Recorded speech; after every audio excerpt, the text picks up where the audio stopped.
بسم اللہ الرحمن الرحیم۔ شروع اللہ کے نام سے جو بڑا مہربان اور نہایت رحم کرنے والا ہے۔ جو نماز ظہر کے بعد قرآن پاک کی 4 سورتیں پڑھتا ہے اللہ اس کی ہر حاجت پوری کرتا ہے۔ ناظرین، اللہ تعالیٰ کے نزدیک سب سے محبوب چیز وقت کے اندر نماز پڑھنا ہے۔ وہ کسی حال میں معاف نہیں، اور جو جان بوجھ کر نماز چھوڑے گا اس کا نام جہنم کے دروازے پر لکھ دیا جاتا ہے۔ نماز دین کے قوانین میں سے ایک قانون ہے۔ پروردگار کی رضا و خوشنودی نماز میں ہے۔ تمام انبیاء علیہم السلام کا راستہ ہے۔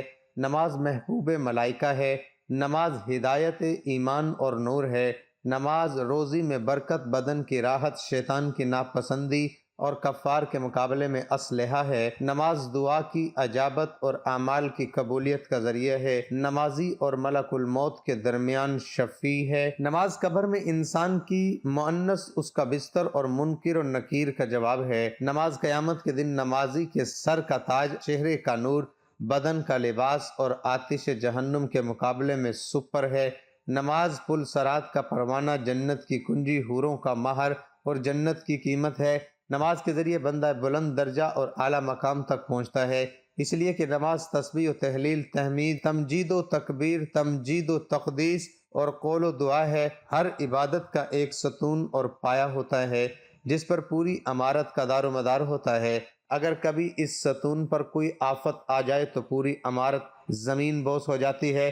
اسی طرح سے نماز ایک دیندار انسان کے دین و عقائد کے لیے ایک ستون کے مانند ہے۔ علی ابن ابی طالب تمام مسلمانوں اور مومنوں کو وصیت کرتے ہوئے فرماتے ہیں، ترجمہ: میں سب کو نماز کی اور اس کی پابندی کی وصیت کرتا ہوں، اس لیے کہ نماز بہترین عمل اور تمہارے دین کا ستون ہے۔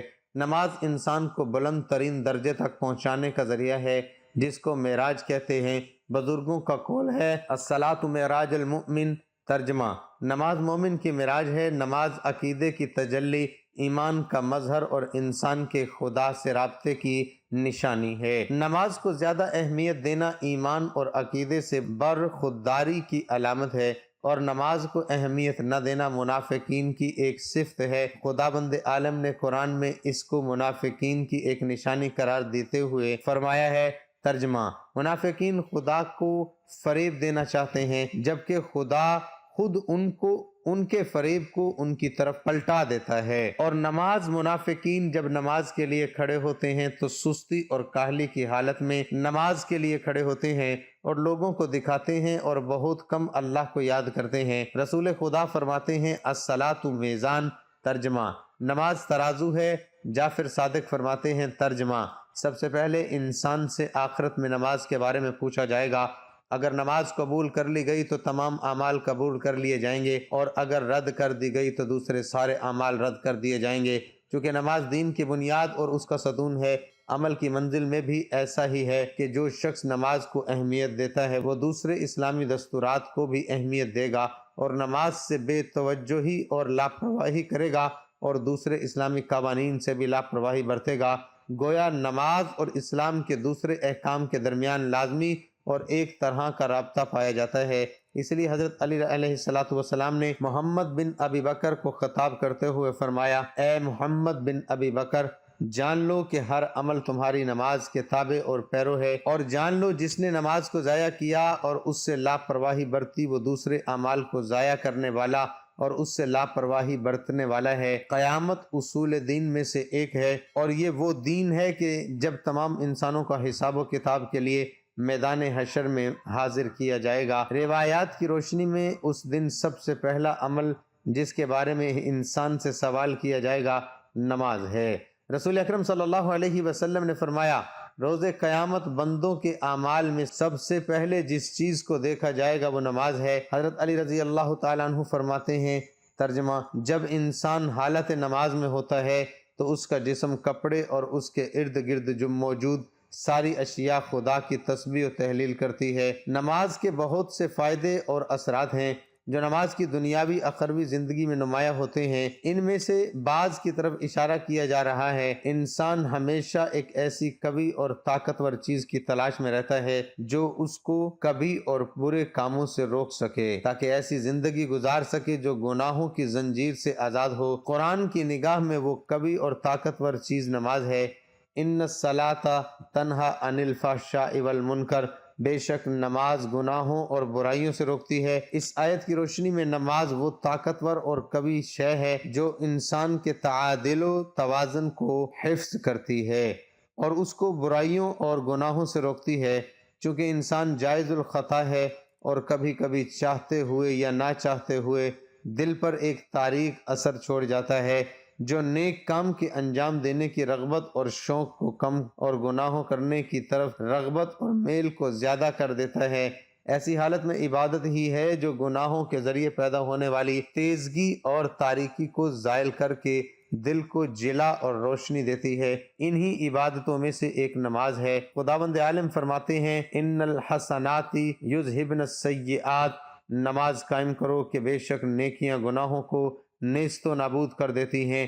بے شک نماز گزشتہ گناہوں سے ایک عملی توبہ ہے، اور پروردگار اس آیت کو گناہ گاروں کو یہ امید دلا رہا ہے کہ نیک اعمال اور نماز کے ذریعے تمہارے گناہ محو و نابود ہو سکتے ہیں۔ شیطان جو انسان کا دیرینہ دشمن ہے اور جس نے بنی آدم کو ہر ممکن راستے سے بہکانے اور گمراہ کرنے کی قسم کھا رکھی ہے، مختلف راستوں سے انسان کو صراط مستقیم سے منحرف کرنے کی کوشش کرتا ہے، مگر کچھ چیزیں ایسی ہیں جو اس کی تمام چال بازیوں پر پانی پھیر دیتی ہیں۔ انہی میں سے ایک نماز ہے۔ رسول اکرم صلی اللہ علیہ وسلم فرماتے ہیں، ترجمہ: جب تک اولاد آدم نماز کو پابندی اور توجہ کے ساتھ انجام دیتی رہتی ہے اس وقت تک شیطان اس سے خوف زدہ رہتا ہے، لیکن جیسے ان کو ترک کرتی ہے شیطان اس پر غالب ہو جاتا ہے اور اس کو گناہوں کے گڑھے میں دھکیل دیتا ہے۔ نمازی کو خدا، انبیاء علیہم السلام اور ائمہ طہار علیہم السلام کے نزدیک ایک خاص درجہ و مقام حاصل ہے، جس کی وجہ سے خداوند عالم دوسرے لوگوں پر برکتیں نازل کرتے ہیں اور ان سے بلاؤں اور عذاب سے دور کرتا ہے۔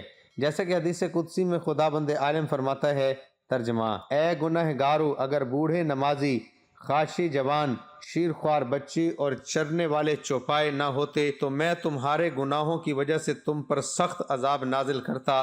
نماز اسلام کے 5 ستونوں میں سے ایک اہم ستون ہے۔ نماز بدنی عبادتوں میں سب سے افضل عبادت ہے۔ مسلم اور کافر کے درمیان فرق پیدا کرنے والی چیز نماز ہے۔ اسلام کا شعار نماز ہے۔ یہ شیطان کے چہرے کو سیاہ کرتی ہے، مومن کے لیے باعث فخر ہے۔ نماز کے وقت اللہ تعالیٰ نماز ہی کی طرف متوجہ ہوتا ہے۔ اللہ تعالیٰ انسان کو سجدہ کرتے وقت ہی سب سے زیادہ پسند کرتا ہے۔ جب انسان نماز کے لیے تیار ہوتا ہے تو جنت کے دروازے کھول دیے جاتے ہیں، اور نماز کی جانب جتنے قدم بڑھاتا ہے اس کے اتنے گناہ معاف کر دیے جاتے ہیں اور اتنا ہی ثواب اس کے حق میں لکھ دیا جاتا ہے۔ جنگ میں ہو کوئی چاہے دشمن کی تلوار کے سائے میں یا پھر دشمن کے ڈر سے اپنی جان بچا کر بھاگ رہا ہو، اس وقت بھی نماز کو قضا کی صورت میں ادا کرنا لازم اور فرض ہے۔ یہ اسلام کا فرمان ہے اور نماز بے شک دارین کی سعادتوں کا ضامن ہے۔ اللہ عز و جل قرآن مقدس میں ارشاد فرماتا ہے، ھدی للمتقین الذین یؤمنون بالغیب ویقیمون الصلاۃ ومما رزقناہم ینفقون۔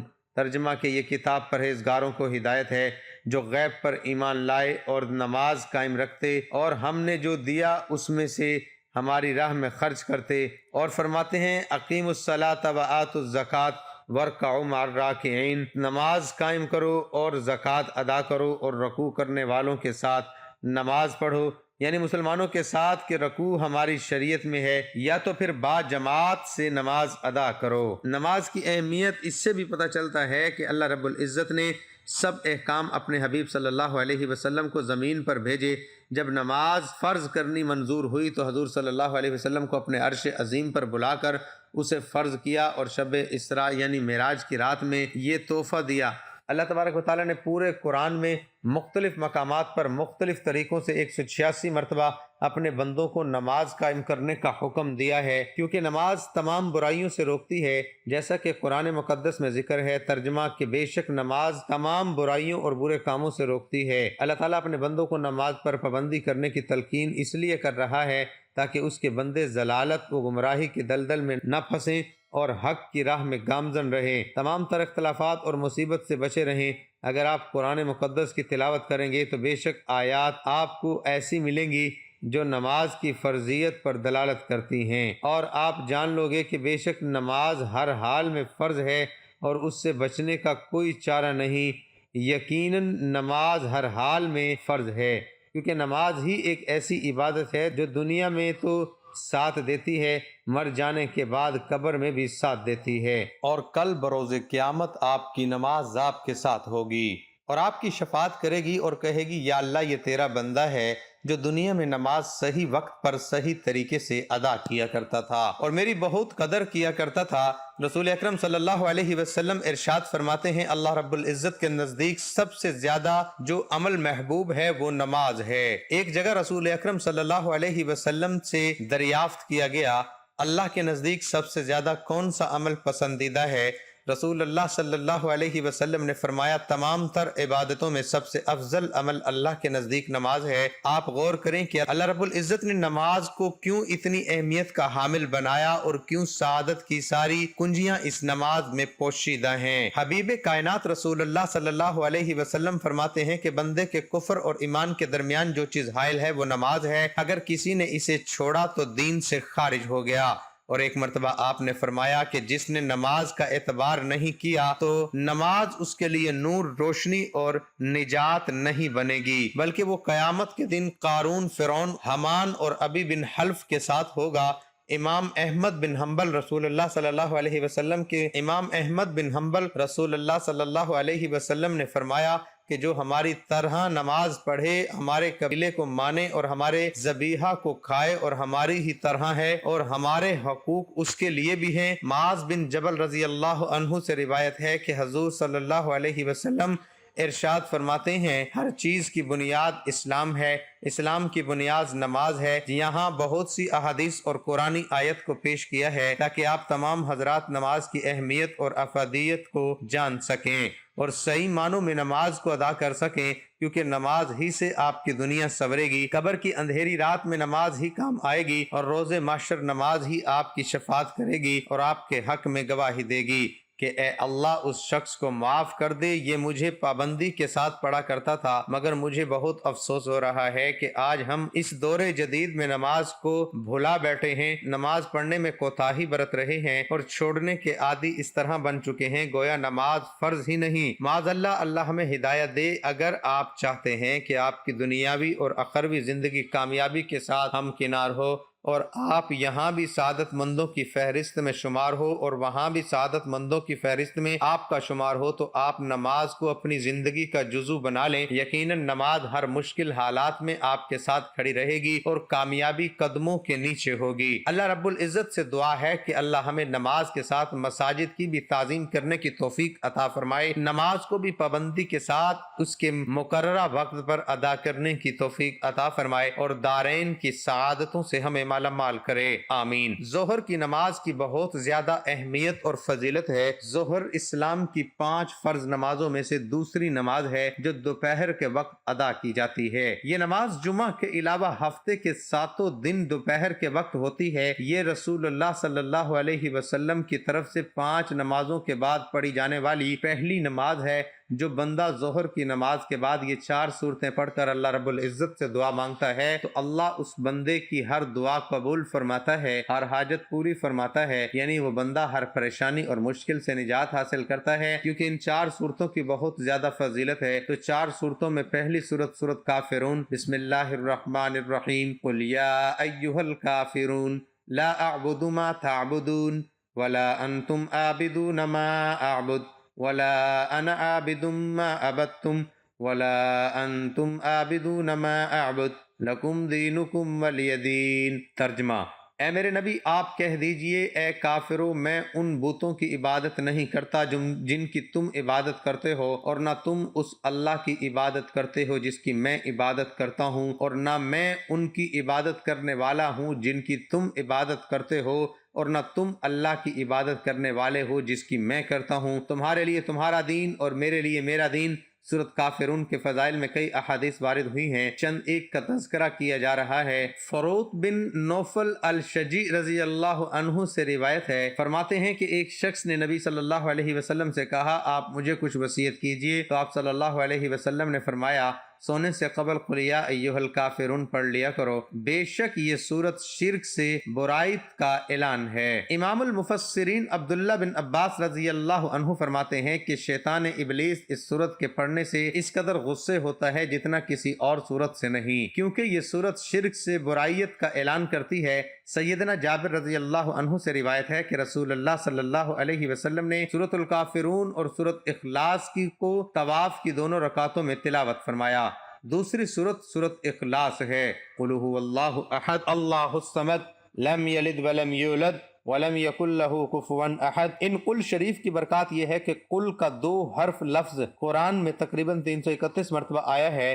ویسے تو سارا قرآن ہی حضرت محمد صلی اللہ علیہ وآلہ وسلم کی زبانی مبارک سے ادا ہوا ہے، مگر قل کا لفظ بتلاتا ہے کہ پیغام قدر خصوصی ہے، کیونکہ اللہ تعالیٰ قل کہہ کر اپنے پیارے خلیل اور اپنے حبیب حضرت محمد مصطفیٰ صلی اللہ علیہ وسلم فرما رہے ہیں، یہ میرا پیغام دنیا کے لوگوں کو سنا دو۔ اس کے بعد تیسری اور چوتھی سورۃ الفلق اور سورۃ الناس ہے، قل اعوذ برب الفلق من شر ما خلق ومن شر غاسق اذا وقب ومن شر النفاثات في العقد ومن شر حاسد اذا حسد بسم اللہ الرحمن الرحیم قل اعوذ برب الناس ملک الناس الہ الناس من شر الوسواس الخناس الذی یوسوس فی صدور الناس من الجنۃ والناس۔ ایک حدیث میں نبی صلی اللہ علیہ وسلم نے فرمایا، آج کی رات مجھ پر کچھ ایسی آیات نازل ہوئی ہیں جن کی مثل میں نے کبھی نہیں دیکھی۔ یہ فرما کر آپ صلی اللہ علیہ وسلم نے یہ دونوں صورتیں پڑھی۔ صحیح مسلم کتاب صلاۃ المسافرین ابو الحابس جہنی رضی اللہ عنہ سے آپ صلی اللہ علیہ وسلم نے فرمایا، اے ابو حابس، کیا میں تمہیں سب سے بہترین تعویذ نہ بتاؤں جس کے ذریعے سے پناہ طلب کرنے والے پناہ مانگتے ہیں؟ انہوں نے عرض کیا، ہاں ضرور بتلائیں۔ آپ صلی اللہ علیہ وسلم نے دونوں صورتوں کا ذکر کر کے فرمایا کہ دونوں معوذتین ہیں۔ نبی صلی اللہ علیہ وسلم انسانوں اور جنوں کی نظر سے پناہ مانگا کرتے تھے، جبکہ دونوں صورتیں نازل ہوئیں تو آپ صلی اللہ علیہ وسلم نے ان کے پڑھنے کو معمول بنا لیا اور باقی دوسری چیزیں چھوڑ دی۔ حضرت عائشہ رضی اللہ عنہما فرماتی ہیں، جب آپ صلی اللہ علیہ وسلم کو کوئی تکلیف ہوتی تو معوذتین پڑھ کر اپنے جسم پر پھونک لیتے۔ جب آپ صلی اللہ علیہ وسلم کی تکلیف زیادہ ہو گئی تو میں یہ صورتیں پڑھ کر آپ صلی اللہ علیہ وآلہ وسلم کے ہاتھوں کو برکت کی امید سے آپ صلی اللہ علیہ وسلم کے جسم پر پھیرتی۔ جب نبی صلی اللہ علیہ وسلم پر جادو کیا گیا تو جبرائیل علیہ السلام یہی 2 صورتیں لے کر حاضر ہوئے اور فرمایا، ایک یہودی نے آپ صلی اللہ علیہ وسلم پر جادو کیا ہے اور یہ جادو فلاں کنویں میں ہے۔ آپ صلی اللہ علیہ وسلم نے حضرت علی رضی اللہ عنہ کو بھیج کر اسے منگوایا۔ یہ ایک کنگھی کے دندانوں اور بالوں کے ساتھ ایک کانت کے اندر 11 گرہیں پڑی ہوئی تھی اور موم کا ایک پتلا تھا جس میں سوئیاں چبھوئی ہوئی تھی۔ جبرائیل علیہ السلام کے حکم کے مطابق آپ صلی اللہ علیہ وسلم ان دونوں صورتوں میں سے ایک آیت پڑھتے جاتے اور گرہ کھلتی جاتی اور سوئی نکلتی جاتی۔ خاتمے تک پہنچتے پہنچتے ساری گرہیں بھی کھل گئیں اور سوئیاں بھی نکل گئیں اور آپ صلی اللہ علیہ وسلم اس طرح صحیح ہو گئے جیسے کوئی شخص جکڑ بندی سے آزاد ہو جائے۔ آپ صلی اللہ علیہ وسلم کا یہ معمول بھی تھا کہ رات کو سوتے وقت سورۃ اخلاص اور معوذتین پڑھ کر اپنی ہتھیلیوں پر پھونکتے اور پھر انہیں پورے جسم پر ملتے۔ پہلے سر، چہرے اور جسم کے اگلے حصے پر ہاتھ پھیرتے، اس کے بعد جہاں تک آپ صلی اللہ علیہ وآلہ وسلم کا ہاتھ پہنچتے 3 مرتبہ آپ صلی اللہ علیہ وسلم ایسا کرتے۔ امام مسلم نے اپنی صحیح میں سیدنا عقبہ بن عامر رضی اللہ عنہ سے روایت کی ہے کہ نبی کریم صلی اللہ علیہ وسلم فرماتے ہیں، کیا تم کو وہ آیتیں معلوم نہیں جو آج کی رات نازل ہوئیں اور جن کی مثال اس سے پہلے نہیں دیکھی گئی؟ وہ آیتیں ہیں قل اعوذ برب الفلق، قل اعوذ برب الناس۔ ایک دوسری حدیث کے الفاظ یہ ہیں، نبی کریم صلی اللہ علیہ وسلم نے عقبہ رضی اللہ عنہ مذکور سے خطاب ہو کر فرمایا، کیا میں تمہیں وہ کلمات بتاؤں جو ان تمام کلمات سے بہتر ہیں جن کے ذریعے سے کبھی کسی پناہ مانگنے والے نے پناہ مانگی ہے؟ عقبہ رضی اللہ عنہ کہتے ہیں، میں نے عرض کیا، ہاں یا رسول اللہ صلی اللہ علیہ وسلم، ضرور فرما دیجئے۔ آپ صلی اللہ علیہ وسلم نے فرمایا۔ ترمذی رحمہ اللہ نے سیدنا عقبہ بن عامر رضی اللہ عنہ سے ایک روایت درج کی ہے کہ نبی کریم صلی اللہ علیہ وسلم نے ان کو ہر ایک نماز کے بعد معوذتین، سورۃ الفلق اور سورۃ الناس پڑھنے کا حکم دیا۔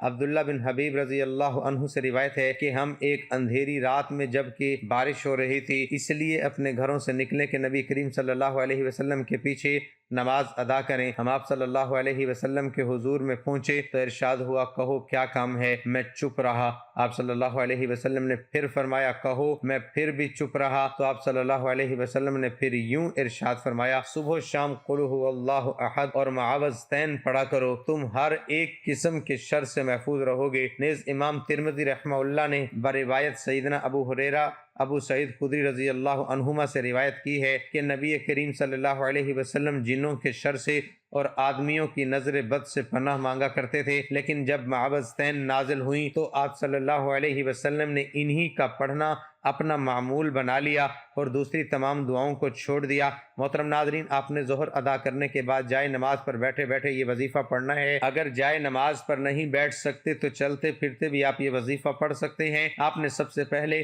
حضور پاک صلی اللہ علیہ وسلم کی ذات اقدس پر درود پاک کا نذرانہ پیش کرنا ہے۔ درود پاک آپ کوئی سا بھی پڑھ سکتے ہیں۔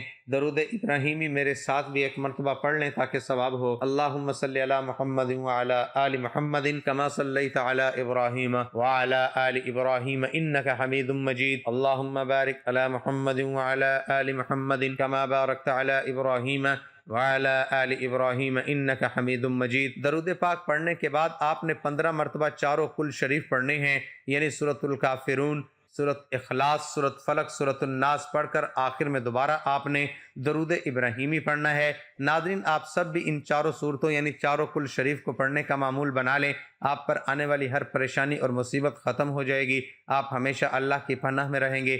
4 صورتوں کو نماز ظہر اور نماز مغرب کی نماز کے بعد ضرور پڑھا کریں۔ اللہ تعالیٰ آپ کو ہر مشکل اور مصیبت سے اپنی پناہ میں رکھے گا، آپ کا ہر مقصد اور حاجت پوری ہوگی، آپ کی زندگی اور آخرت انشاءاللہ دونوں سنور جائیں گی۔ اللہ تعالیٰ سے دعا ہے اے میرے پروردگار، ہم سب گناہ گاروں کو اپنی حفظ و امان میں رکھ کر بہتر عمل کرنے کی توفیق دے، آمین ثم آمین۔ کمنٹ میں آمین لکھ کر ویڈیو کو لائک اور شیئر ضرور کر دیں۔ جزاک اللہ۔